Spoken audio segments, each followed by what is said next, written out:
My co-host Paul recently bought a used Porsche Cayman GTS, but he already has a deposit down on a BMW M2, which means in the next year or so there's a decision to make. And that, my friends, is what we call a first world problem. We're a small outlet, and we love what we do. For YouTube, we do these big comparisons like the one you're about to see, but we also do single cars with our fast blasts and long terms. Outside YouTube, once a year we make a huge feature film. From the only full retrospective of the 911's first 50 years, to a celebration of affordable exotics and amazing roads, to the ultimate enthusiast road trip across Germany. Plus, every week we do an audio podcast, The Car Debate, where we help you find a fun car that fits your situation. So we hope you'll join us for all of it. Subscribe, please make comments, and make sure to share.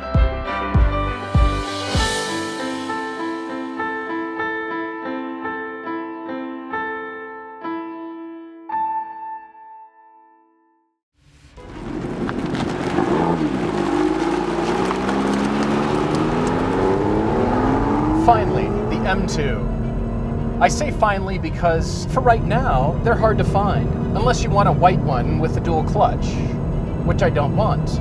I want this car, the Long Beach Blue with the manual transmission. The problem is, when I contacted multiple BMW dealers, they indicated there would be quite a long wait. So I just put my money down. When that build slot comes up, then I can order the car. But because in Utah, we have a limited driving season here, I decided to get a fun car, and I went for a Cayman GTS. So these are genuinely two cars that at some point Paul will have to decide about. Now that is, as I say, a first world problem. But the other thing that's interesting here is that these are in many ways the similar cars from their respective car makers. Both of these models are the little brother to the Icon in the lineup, and then that little brother is kind of pushed out to as hot as it gets without being a special edition. And they're fairly close in stats as far as numbers, what the performance of the car, what it can do. Beyond that, the only similarity is they're both blue.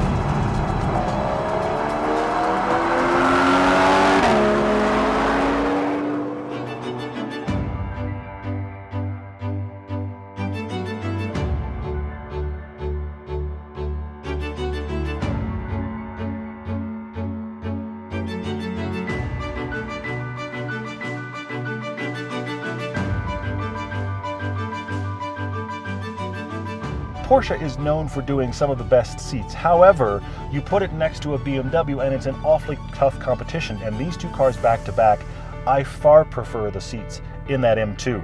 Also, these are the base seats. Why you would get your vents painted and then get the base Porsche seats is beyond me, honestly.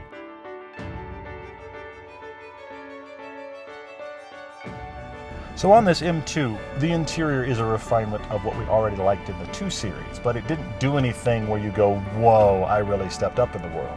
I mean, yeah, you got a bunch of M badges on the seats, but if you watched our M235 review, they did everything they could to put every M badge possible on that car, so even that isn't really an upgrade. It's not as interesting as some BMWs, but again, it's the 2 Series. But it feels very analog and very back to basics. This is so usable. It wears so many hats. It can go do track, it can go do this, and then it can just kind of cruise around town too, and it's a usable car. It's still spacious enough to be able to do that.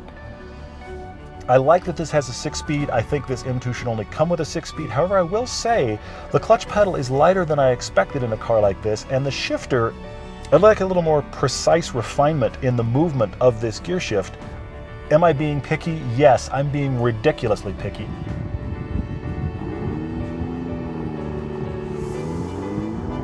I'm remembering the power of the M235i. Same engine on this car. It's had 45 horsepower added to it, single turbo through this twin scroll turbocharging technology, and the power comes on right about 4,500. And it's reminding me of what a WRX does. It's like somebody walked into a dark bedroom and flipped on the light switch. It does have surprising amounts of turbo lag. I mean, if you're dealing with the first couple thousand RPM, it really doesn't have much to say about anything. You definitely have to get it up on boil, and then it's got, frankly, a lot of power. I like the power delivery only now that I've gotten used to it. When I first started driving the car, I didn't like it, as a matter of fact. This has 3 basic settings: Comfort, Sport, and Sport Plus. Some cars, that means the difference is minimal. This car totally changes its throttle response. That was not a gear change. That was not even a throttle position change. That was just change the setting to Sport Plus, and it's like I gave it a ton more throttling. So of course, I'm in Sport Plus. Even though the Cayman is down on power by 25 horsepower, it's a lot lighter. This car's 3450, right around in there. It's a bigger car. It feels that way. This M2 gives you the sensation of speed more than that Cayman GTS. My average speeds in the M2 are a little bit lower. That's not because the M2 isn't every bit as fast or capable. It's because the M2 lets you in on the awareness of your speed. There's no hiding what this is. It's practically screaming at you about its personality. This is an aggressive car with an aggressive setup. Now, others have talked about the fact when you have it in Sport Plus, there is no way to turn off the automatic rev matching on downshift. So you can be feeling all cool about yourself. Hey, I'm on a heel toe, and the car says, that's nice, please sit down, I want to do it for you. I don't mind the technology, I don't. However, I do want the opportunity to turn it completely off. The only way to do that is turn off all of the driving aids of every possible way, go into full hero mode. Now you can get your own blips on the downshift, which is cool, but couldn't I have it on the slightly less heroic mode or the I'm almost a hero mode?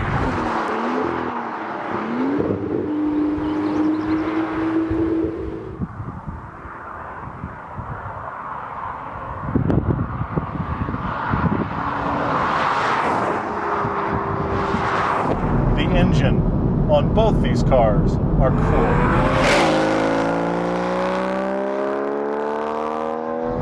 But this flat 6, especially knowing that the next generation Cayman isn't going to have one, it's just so endearing. There's an intoxicating nature to it. I know these sound like ridiculous words to talk about an engine, but it's true. I mean, it's one of those things that the farther you push it, the higher you get into the RPM, the more personality it gets. And it starts to get that high-end, very distinctive Porsche howl that just sounds like motorsports, doesn't it? There we go. Ooh. I'm making noises over here like you do when you're eating the best meal you've ever tasted. It's the same feeling. I feel like an idiot, but it's so much fun. It's like some girl whose giggle, which you've heard a lot, is really very cute and nice, but her full laughter, you want to marry her right there. That's this engine. The more you push it, the better it sounds, and you realize it just gets more character, more pull. It is one of those pinnacle, naturally aspirated engines. It has far more personality than that inline 3-liter in the M2. You end up going these speeds that honestly you may not have even intended, and you're doing it because the car does it so easily. And the engine just has that nature where you want to get to know it, you want to have it give you a little bit more sound, a little bit more thrust, and so you find yourself deeper and deeper into the pedal, and then it's arrestable speeds all the time. So I'm keeping it above 5,000 also. It's almost like you're keeping it on boost, but here I like the way this car makes power. And even though we're in the mountains, even though we've got, ooh, listen to that. Did you hear that? Even though the turbocharging is nice, I love the constant shove. I prefer it in this car. Ooh, and the transmission. Okay, it isn't a manual. Yes, the purists, but you can't drive a PDK and tell me that you wouldn't want this car with a PDK. It's so well thought through, so well sorted. Yes, the apples to apples comparison would have been either the DCT in the M2 or the manual in this. I get it. But this is what we're faced with. What a problem, yeah? We're generally manual transmission guys. If you're going to have an automatic, this of course is one of the best dual clutches out there. So it really is intuitive, and you can drive an automatic and not feel like it's stealing from you too much, even though, yeah, you probably should want the stick. Let's talk about these brakes. There's just not as much there as it is in the M2. It seems like this is the downfall of this car. I mean, okay, it's a lot less weight to haul down. I mean, we're talking 350, almost 400 pounds less. In a panic situation, in a track driving situation, you're probably going to prefer the brakes on that M2. But it's hardly a situation where these brakes are bad by any means. It's just the ones on the BMW could double as flying saucers. They're good. But I feel the M2 has got that category locked. There we go. Okay. Turn everything off. All the nanny's gone. Now suddenly, yes, the back will come out and heel toe matters again.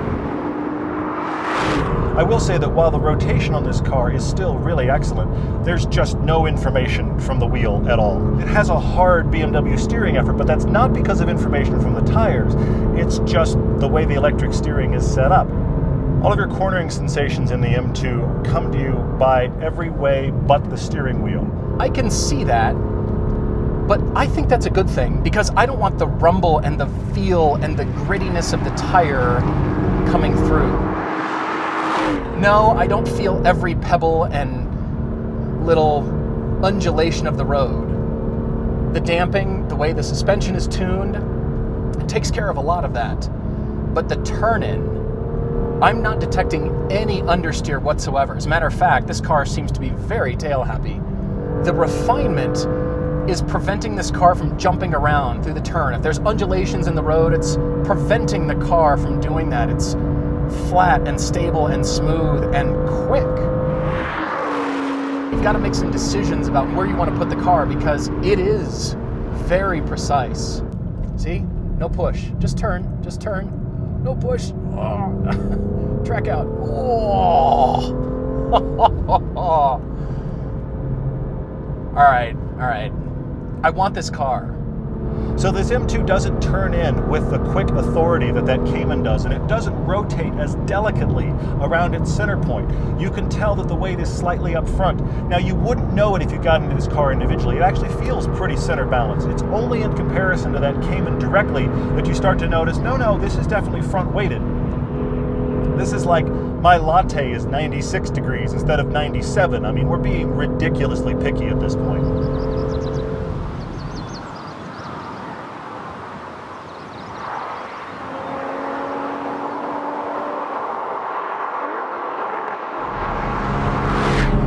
Steering on this car is far lighter. It's got a variable ratio steering rack here. There's a lot less weight over the front wheels, of course, and the car is lighter, and I can feel it. I just got out of the M2 right now. The differences are huge. Through corners, it's far more stable. As I noted in the M2, mid-apex, mid-corner, it just kind of dances. It's on its tiptoes. This one has solidly both feet on the ground. There's less drama through corners in this car. When you keep peeling layers away, you keep pushing harder and harder, and it's pretty unflappable. Probably right up until the point where you biff it, but this one is just so unruffled. This Cayman ducks in so quickly on steering input, and it's effortless. I mean, I'm going really very quickly through here, and I'm not even thinking about it. I'm just talking to you. I'm not worried about it. It takes less effort to go this fast than almost any car I've ever driven. Truly, it is one of the easiest go-fast cars I've ever been in. And like those best balanced cars you can think of, it's one of those cars where you can just hang on to speed. So once I gather up, well, okay, yeah, lots and lots of speed, I don't really have to get rid of it. I can just hang on to it. Ooh. You can build up so much confidence through these corners. 100 through the corner? Are you kidding me? There are places where this GTS feels a little spongy in the corners, and I'm realizing the issue is the tires. there's a little bit of uncontrollable squish, for lack of a better way to put it, when you corner this car at really high speed. And I realized after driving it a bit, it's nothing to do with the chassis or the steering or the setup, it's the tires. So I'd be very curious, with this had some Pilot Super Sports with those really stiff sidewalls, what this would feel like. I think it would only feel better, which is a little bit mind-blowing. It's like saying your dream girl actually has a setting where she's hotter. That's frightening, and I may need to sit down or take a cold shower or sit down in a cold shower. That's kind of where we are. And the harder you drive it, the further you push things. It nods and says, yes, yes. Keep going. Keep finding what you're looking for.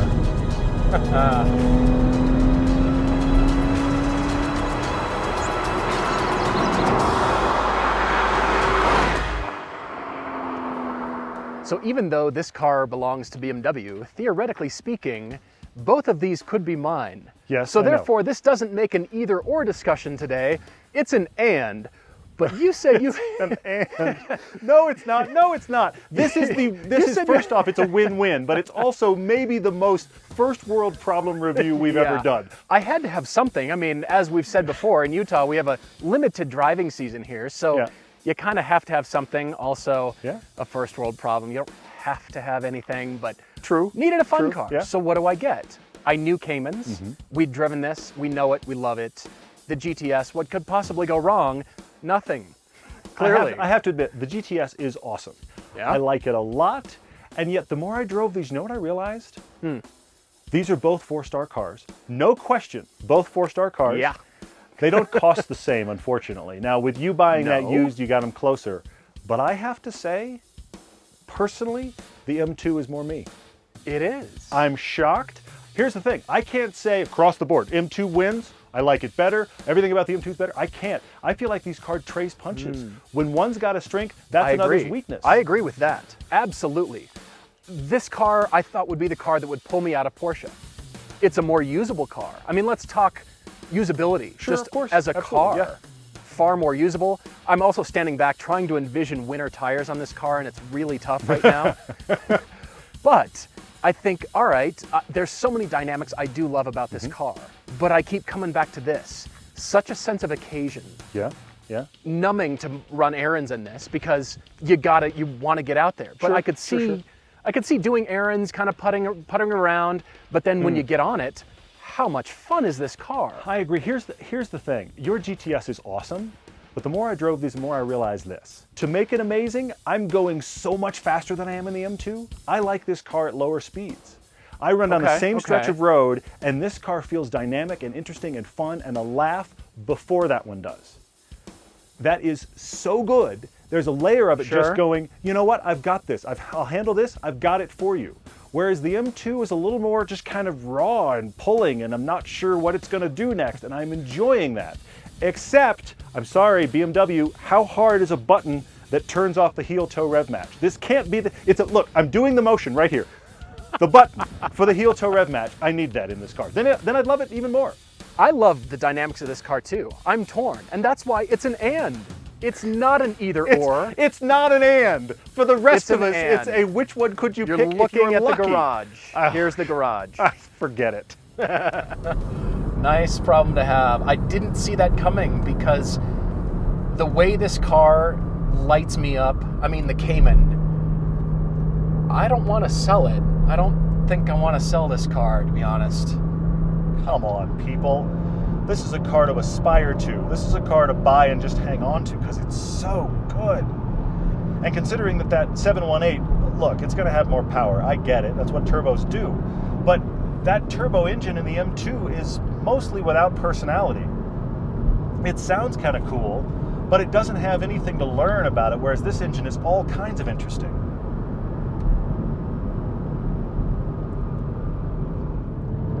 It does seem like the Cayman has more, I suppose, more to give, but there's more to be found. There's more to be discovered. Whereas this is like a fitness athlete that just kind of went too far, a little bit too far, and now it's almost a musclehead. It is what it is. It just puts everything out there. Is that okay? Yeah. It's BMW's newest little hot rod. In a weird way, this feels like the upscale, better version of that FRS BRZ chassis. When I've jumped out of the GTS into the FRS, a lot of the sensation differences are very similar jumping from that GTS into this M2. I know that sounds insane. Obviously, this M2 is operating at a whole other level, but it's offering similar sensations.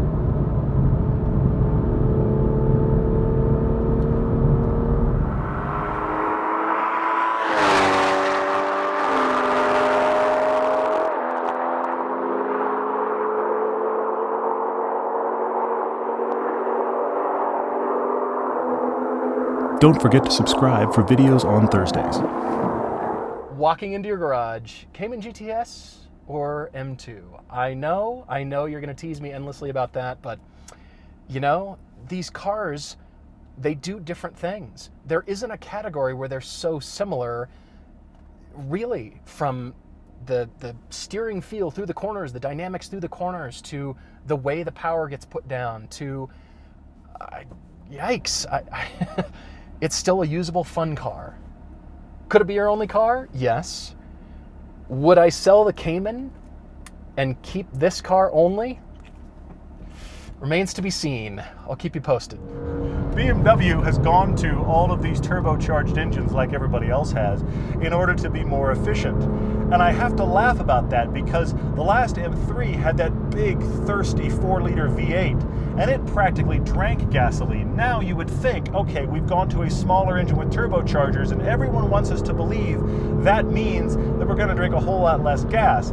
The thing is, we haven't done that much mileage today. We've done less than 100 miles, and we've burned 2/3 of a tank of gas.